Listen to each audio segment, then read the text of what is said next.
กราบทักทายสวัสดีและสวัสดีเมื่อสุขทุกคนเด้อเพราะว่าอยู่ภายในด้วยต่างประเทศพี่น้องเอ้ยมื้อนี้กะมันมีหยังหลายพี่น้องกะมากับทีมงานที่เก่ามากับไอ้บ่าวอนงกับบ่าวเจ็บมาบ้านตรงวายบ้านน้องซอรี่พี่น้องเอ้ยแต่ว่าสิมาอัปเดตเรื่องที่ดินเฮือนของน้องซอรี่มันมีความคืบหน้าฮอดไสแล้วพี่น้องแต่ว่าก่อนสิไปกะว่าสิไปหาน้องซอรี่ก่อนสิบอกเราพาไปพี่น้องอะไปกันเลยพี่น้องเอ้ย ตอนนี้เป้าตูนก็อยู่ในเฮือนน้องสลีเลยเดี๋ยวสิเข้าไปถามน้องสลียังอยู่เฮือนบ่สบายดีสลีอยู่เฮือนบ่อ่าอ๋ออยู่เฮือนเนาะเฮ็ดหยังเขาออกมาไหวแท้บ่ได้เฮ็ดหยังบ่โดยบ่ได้เฮ็ดหยังอ่าสบายดีปุ๊บออกปั๊บปานว่านัดกันเลยมาใส่ไม้เด้อโดยขออนุญาตเด้อ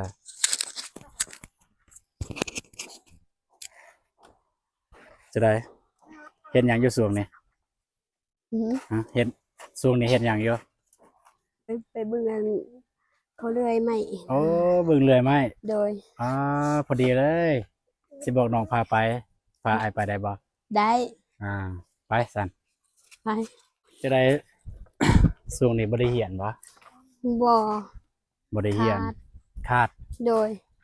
ย้อนหยังจึงขาดอันฮู้ว่าพวกอ้ายสิมาน้องก็เกรงใจยันพวกอ้ายท่าโดนอ๋อก็คือฮู้พวกอายสิมาหาโดยก็เลยถ้ายานว่าพวกอายสิท่าโดนก็เลยขาดโรงเรียนเลยโดยเนาะพวกอายก็คือน้องก็บ่มีโทรศัพท์เนาะก็สิติดต่อยากก็สิมาเนาะโดย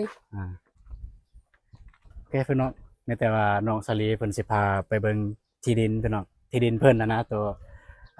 อติงทองแล้วก็ทีมงานได้พาไปถ่ายไปสมมือนั่นพี่น้องโดยว่ามีความคืบหน้าส่ำใดและสร้างไม้เพิ่นเลื่อยไม้เลื่อยต่อกันมีความคืบหน้าส่ำใดก็สิไปเบิ่งโดยพี่น้องเอ้ยนี่ก็คือเส้นทางเข้าบ้านน้องสลีในอนาคตถ้ามีเงินมีคำก็คือจะเข้าทางนี้แหละโดยอันว่าสลี จะได้รู้สึกดีใจบ่ที่ได้ดินหันทำหลายเทื่อแล้ว รู้สึกดีใจค่ะบ่คิดบ่ฝันเดี๋ยวก่อนทักทาย FC นะFC คิดฮอดเด้โดยสบายดี FC คิดฮอดคือกันประมาณ FC ไอ้บ่าวเตียงทองไอ้บ่าวอนงทักทายเบิดเลยโดยคันสิว่า FC บ่าวตาบ่าวเตียงทองบ่าวเจ็บบ่าวตื่นก็บ่าวนงก็ขออันนี้ขอสบาย บ่ฮู้สบาย ว่าสบายดีเด้อ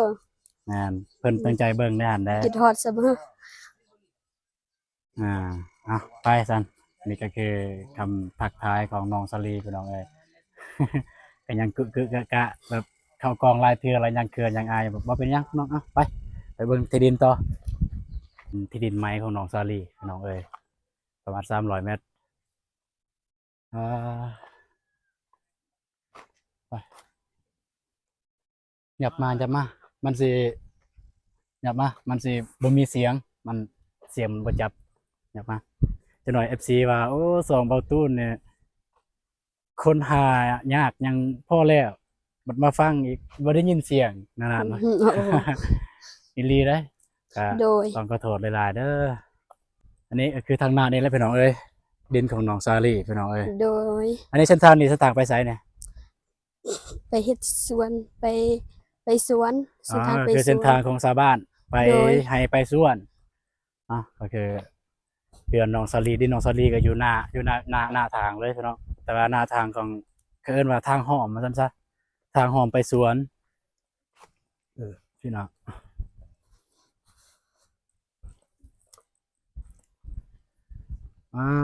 น้องขาดโรงเรียนหลาย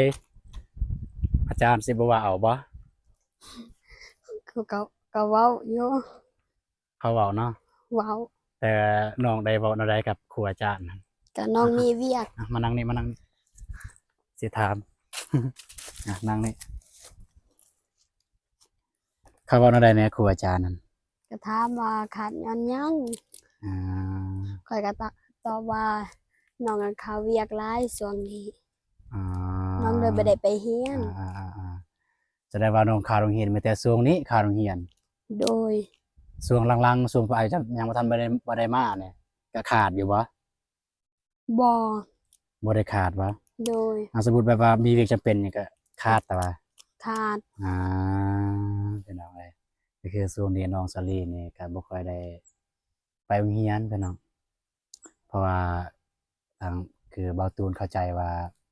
คือน้องสลีบ่ได้ไปโรงเรียนเพราะว่าน้องสลีบ่มีโทรศัพท์คือทางทีมงานเฮาสิลงมาก็แน่นอนเฮาต้องได้โทรหาแต่ว่าในเนื่องจากว่าน้องสลีเนี่ยบ่มีโทรศัพท์ก็เฮาก็ยากแล้วสิโทรนัดน้องว่ามื้อนั้นมื้อนี้ไปหาเด้อน้องก็เลยตัดสินใจขาดโรงเรียนเบิดมื้อเบิดคือว่าเบิดทิศก็มีพี่น้องเอ้ยก็มีแต่ว่ารอท่าพี่น้องเอ้ยรอท่าสร้างอยู่พี่น้องสร้างกำลังกลับไปเอาอันนั้นเอาจักรตัดไม้พี่น้องเอ้ยทุกคนตอนนี้สร้างไม้เฮาก็มาแล้วแต่สิขับไปถามเพิ่นมีวิธีอะไรสิตัดเฮ้ยทุ่งน้ำมันใหญ่ สบายดีสร้างสบายดีสร้างสบายดี สวัสดีขอปักหน่อยนึงสิถามว่าเนี่ยสิมีวิธีตัดอะไรไหมอันนี้ไม่อันนี้ก็ว่าสิให้มันร่วมทางใดในไหมเนี่ย คอยเองคอยก็บ่ฮู้คือกันนะคันบ่ขึ้นไปเบิ่งใกล้ๆแต่ว่าตอนนี้ร่มยังทันมาได้ลมก็ตัดง่ายอยู่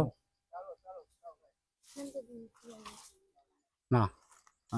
แต่ว่าสิตัดเลยบ่มื้อนี้แล้วว่าจังสิถ่ายคันว่าเจ้าของเขาเจ้าบ่ว่าอิหยังก็ตัดเลย ตัดเลยเนาะอ่าโอเคซั่นก็แต่ว่าสิพาไปชมสร้างเนี่ยจัดการเลยเนาะสร้างสิตัดใหม่เลยเนาะแต่มันสิไปเบิ่งเลยว่ามันสิรวมทางใดนี่กกใหม่นี่กกใหม่สูงพี่น้องเอ้ยเฮาก็ย่านมันลงมาทางนี้คันทางนี้มันก็ที่สวนเขามันแม่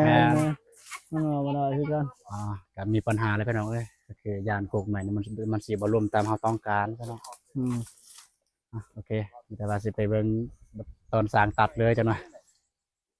ไปหาเล่นเด้อไปยินว่าก็ว่าจะม่วนหาเล่นแถวทุ่งแถวห่มไม้ใหญ่ๆเติมน้ำมันอยู่พี่น้องเอ้ยเปลี่ยนใจซ้ำบ่ได้ปั๊มซ้ำมื้อนี้เนาะบ่ได้ปั๊มซ้ำกกใหม่ไม่แต่ว่าสิทางสร้างเพิ่นว่าเพิ่นสิแต่ว่าเพิ่นสิไปปาดไม้ถอนหั่นเนาะแม่นบ่แม่ไปตอดไปปาดไม้หั่นแล้วก็เป็นจังได๋ปาดไม้ถอนก่อนเป็นจังได๋ก็สิอัปเดตให้เบิ่งเด้อพี่น้องเด้อก็เพิ่นปาดไม้ยางไม้เส้นไม้แป้นบ่ละวันใดความอบอุ่นนะจ๊ะไปนะเอาพี่น้องไปมันขาดความอบอุ่นนะไปแบบว่าได้แนวใด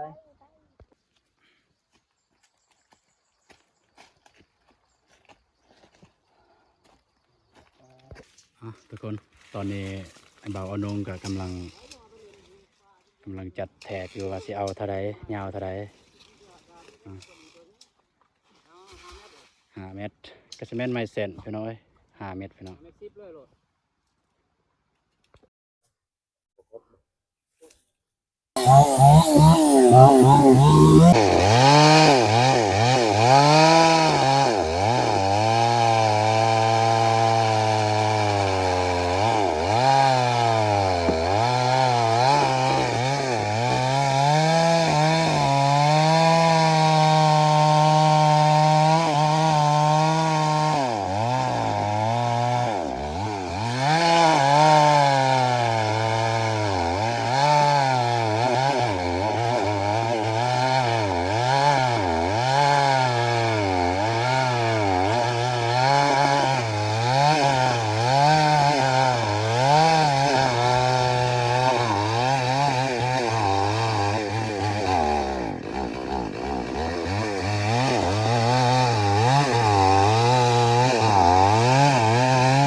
ปาดไม้เนาะก็แตกจากบ่ได้ว่ะมันบ่ได้จักตายเลยมั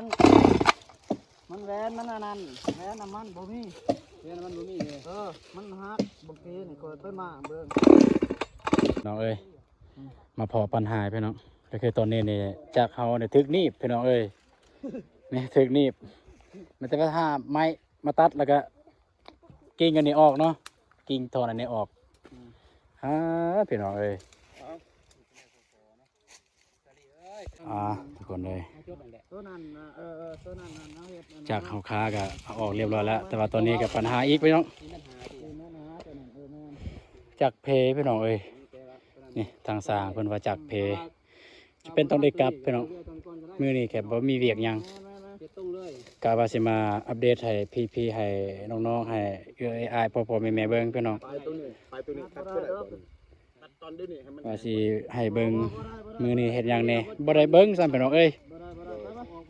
โดย จากเพซ้ำโอเคไม่แต่ว่ามื้ออื่นดำเนินต่อบ่เนาะมื้ออื่นดำเนินต่อไป โดยนะได้ทุกโลกก็ดีใจคือกันโดย บ่ได้เวียกซ้ำมื้อนี้พี่น้องเอ้ยบ่ได้เวียกบ่ได้งานซ้ำมื้อนี้ไม่เพิ่นน่ะ นาทีแหละครบเลย ยังบ่ทันเอาออกเนี่ยเน็กนี่กกแต่มีปัญหาพี่น้องเอ้ยกกสูงเนี่ยบ่ได้มีวิธีแนะนำวิธีปั๊มแนะนำได้เด้อกกอันนี้คันปั๊มแบบว่าปั๊มเลยมันก็ได้ แต่มันก็ล่มไปพุ่นพี่น้องมันก็ตัดทางก็มีส่วนของสะบานเนี่ยอยู่ทางลุ่มหันก็ยานถึกทับกกกาแฟได้น้องสลีน้องห้านน้องสลีสิได้เฮือนอยู่บ่เด้เนาะจักเฮาก็มีปัญหาตลอดเนาะอดเอา โดย อีกยังโดนนี่จากเขามีปัญหาไปหน่องเอ้ยไปทุกคนเลยคือมาการวาสิมาอัปเดตเบิ่งความคืบหน้าดินของน้องซาลี่ไปน้องเอ้ยก็สร้างเขาก็ไปเอาจักตัดไม้นี่แหละมันเพซ้ำไปน้องพวมตัดเป็นทอนอยู่กับทอนเดียวไปน้องมันเพจักเป็นอย่างเนาะจากเพิ่นเนาะก็ก็บ่ว่ากันพี่น้องเอ้ยก็จะได้ซาลีรู้สึกจะได้นี่ยังโดนได้สิได้ใหม่เนี่ย บ่เป็นหยัง บ่เป็นหยังบ่ โดย ก็ยังอยู่หั่นได้เนาะ โดย อาหารทักทายสบายดี FCI นะ สบายดีเด้อเบาเจ็บ สบายดีเลยสบายดีเลย สบายดีเด้อเบาเจ็บเบาตูนเบาน้องแล้วก็ FC ทุกคน ที่สำคัญไปเนาะไฟ ทุกคนนั่นแหละ เอาพิเศษเด้ผู้สำคัญนะคนสำคัญนะเออ เตียงทอง บ่ต้องเอิ้นชื่อเด้อจังหน่อยเด้อเทื่อหน้าเอิ้นนาบ่าวก็ได้เอิ้นนาบ่าวเตียง และบ่ต้องเอิ้นบ่าวเด้อสิบอกเด้อบ่ต้องเอิ้นบ่าวเด้อ นาบาว แม่นเฮาต้องเอิ้นเพราะว่าเฮาเนี่ยอายุเฮาส่ำนี้แล้วเราอายุส่ำนั้นเฮาต้องเอิ้นเรานาบ่าวเตียง แม่นอยู่เราเฮาเอิ้นเราบ่าวเพราะว่าเฮาก็อยากกันนั้นแน่แต่เฮายังเอิ้นอ้ายเด้อเอิ้นอ้ายบ่าวเตียงทอง แต่ว่าพวกน้องต้องเอิ้นว่านาบ่าวเตียงทองคิดฮอดแล้วบ่ คิดฮอด คิดฮอดโอเค